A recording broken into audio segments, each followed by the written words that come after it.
Hey, here we are continuing our study through the book of Second Corinthians. Today we're going to be in chapter 3. So let's get started. Do we begin again to commend ourselves, or do we need, as some others, epistles of commendation to you, or letters of commendation from you? You are our epistle written in our hearts, known and read by all men. Clearly, you are an epistle of Christ, ministered by us, written not with ink, but by the Spirit of the living God, not on tablets of stone, but on tablets of flesh, that is the heart. So, a couple things here. He's basically saying, hey, do we need to let you know, or do we need accolations from you? Do we need pats on the back to say, hey, or these letters of commendations, these pats on the back to say these are the apostles, their work is great, they're doing really great. But what he's saying is he doesn't really need that like some people were, although in major contexts is that yeah, it is great to have pats on the backs by people and saying you are doing a great job. But Paul is saying we don't need those letters, and we don't need those letters from you. And why? It's because this epistle that's written in their hearts, the letter that's written in their hearts, is basically saying, hey, you know what you're doing at that church, the growth, the spiritual growth that you're doing is actually showing that epistle, that letter.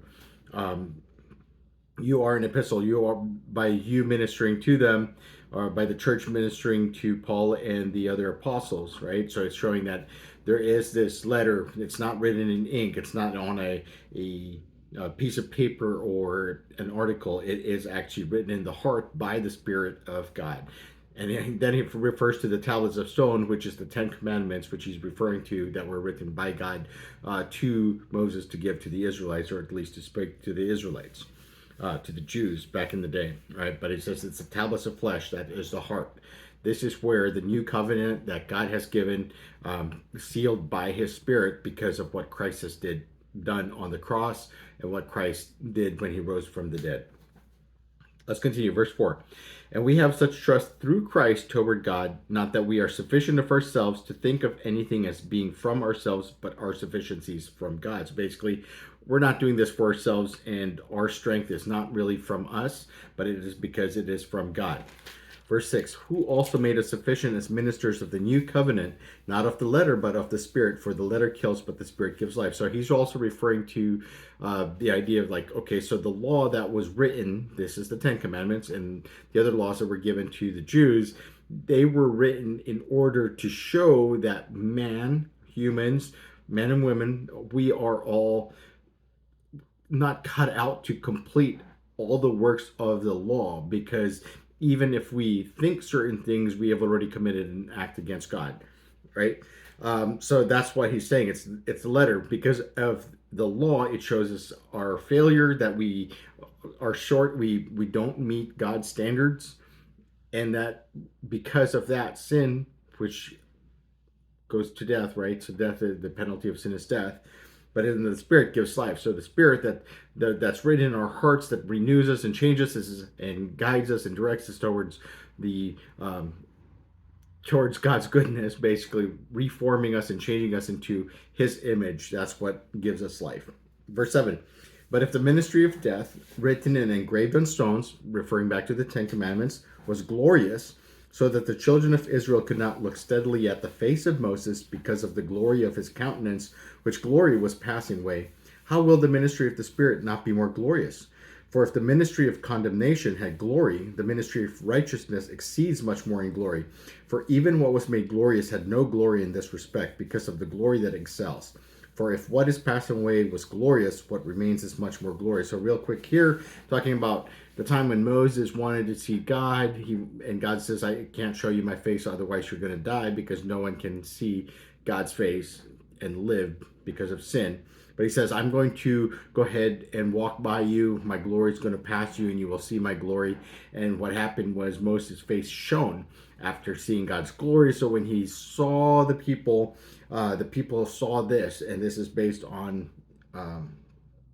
right. So when people of Israel saw his face shining, they were afraid.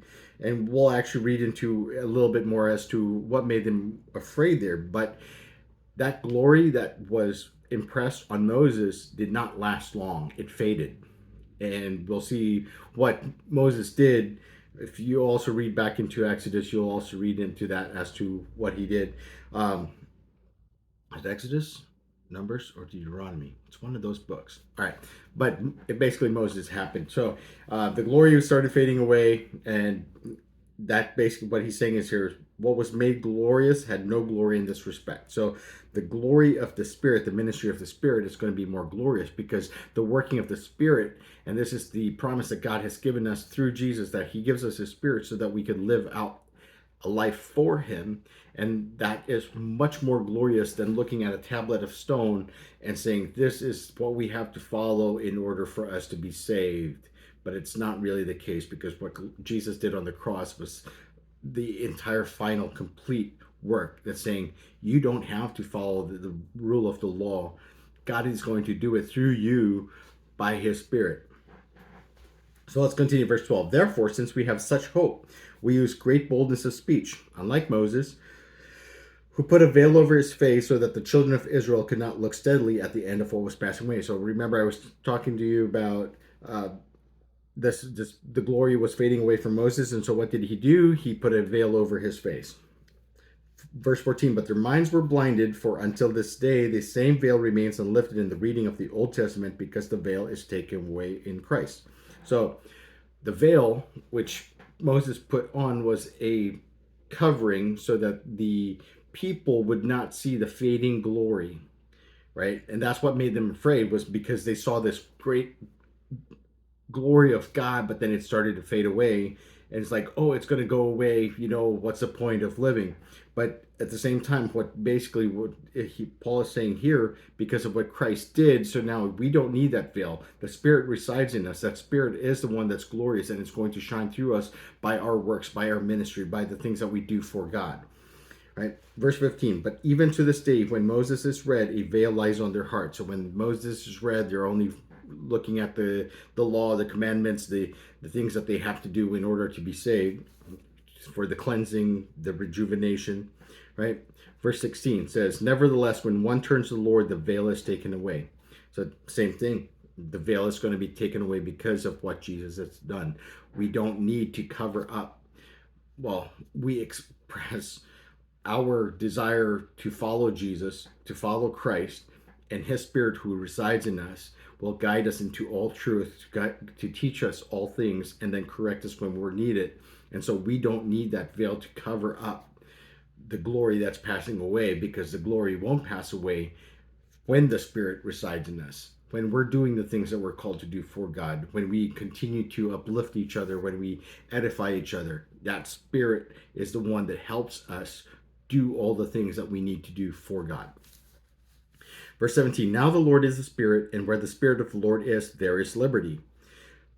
Verse 18, but we all with unveiled face, beholding as in a mirror to the glory of the Lord, are being transformed into the same image from glory to glory, just as by the Spirit of the Lord. So where the Spirit of the Lord is, there is liberty. This doesn't mean that you are free to do whatever it is you want to do in this life.